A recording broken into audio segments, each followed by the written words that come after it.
Vipi kinachokuogopesha nini? Mama hata bila hodi chupani kwangu. Tulia mwanangu. Yaani wewe mtoto, mimi nimeshachoka. Yaani wewe huna kazi ya kufanya, kazi yote ni kulala muda wote. Umeshasoma chuo, umemaliza mzwanda wangu, si ndio? Hivi unaona raha stories zinavyofanyika mtaani huko, fulani ya oi, fulani hivi na hivi, fulani ya nisi. Wewe unaona raha mtoto wangu? Nimekuja na kifaa hiki, umekiona? Mimi muda bado lakini. Tulia. Sitaki nywi wala nywa. Mimi ndo najua umuhimu wa hichi kitu nilichokileta.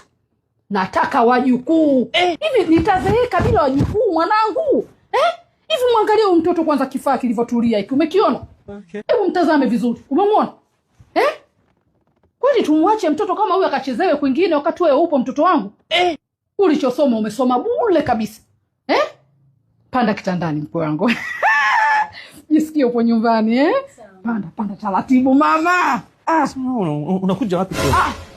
Nitakupiga makofi. Umenielewa? Usiniuzi. Nilichokifanya mimi mama yako nakijua. Okay. Sio kama sikijui. Au unanitafuta tu nianze kuongea. Nyo. Na usinikuse. Asikuguse vipi? La, mkwe wangu, relax mama, Relax mshiki.